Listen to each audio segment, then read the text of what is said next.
Hallelujah. Praise the lord. దేవునికి వందనములు. మీకందరికీ వందనములు. ఉదయకాల దేవుని వాగ్దానం సామెతల గ్రంథం 3వ అధ్యాయం 7-8 వచనాలు ధ్యానించుకుందాం. యెహోవా యందు భయభక్తులు కలిగి చెడుతనం విడిచిపెట్టుము, అప్పుడు నీ దేహమునకు ఆరోగ్యమును, నీ ఎముకలకు సత్తువయు కలుగును. వాక్యంలో చూస్తున్నట్లుగా మనము దేవుని యందు భయము కలిగి భక్తి కలిగి మనము ఉండాలి. మనం బైబిల్లో చూస్తూ ఉన్నాము, యోబు యథార్థవంతుడు, న్యాయవంతుడు, దేవుని యందు భయము భక్తి కలిగి చెడుతనం విసర్జించిన వాడు, చెడుతనమును విడిచిపెట్టిన వాడు అని దేవుడే సాక్ష్యం ఇచ్చాడు.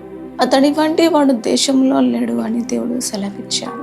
మనము దేవుడు చూస్తున్నాడని మనము ఉండాలి. అలాగే భక్తి, మనము దేవుని మందిరానికి రావాలని భక్తి, దేవుని మందిరంలో దేవుని మాటలు వినాలని ఆశతో మనం భక్తి ఉన్నప్పుడు, మనలో చెడుతనాన్ని విడిచిపెట్టినప్పుడు, చెడుతనాన్ని అసహించుకున్నప్పుడు మనకు దేవుడు ఆరోగ్యాన్ని, సత్తువను, బలమును దేవుడు అనుగ్రహిస్తాడు. మన దేవుని ద్వారానే మనకు ఆరోగ్యము కలుగుతుంది. మన దేవుడి హస్తాల చేత, దేవుడి గాయాల చేత, దేవుని రక్తము చేత మనకు స్వస్థత కలుగును. మనము లోకంలో జీవిస్తున్నప్పుడు మనకు అనారోగ్యములు సంభవించినప్పుడు అది వైద్యుల వలన కాకపోయినప్పటికీ దేవుని వలన సమస్తము జరుగును అని మన వాక్యంలో చూస్తూ ఉన్నాం. అందుకని మనము దేవుని యందు భయము కలిగి భక్తి కలిగి నడిచినప్పుడు ఆయన మనకు ఆరోగ్యాన్ని, సత్వను, బలమును మనకు అనుగ్రహించే దేవుడని మనం వాక్యంలో చూస్తూ ఉన్నాం.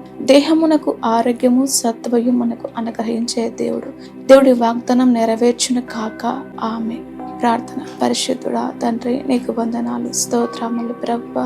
అయ్యా, నీ యందు భయము కలిగి భక్తి కలిగి చెడుతను విడిచిపెట్టడానికి సహాయము దయచేయండి. అయ్యా, మంచి ఆరోగ్యాన్ని పొందుకోవడానికి నీ సహాయము దయచేయమని యేసు నామములో ప్రార్థిస్తున్నాము తండ్రి. ఆమె.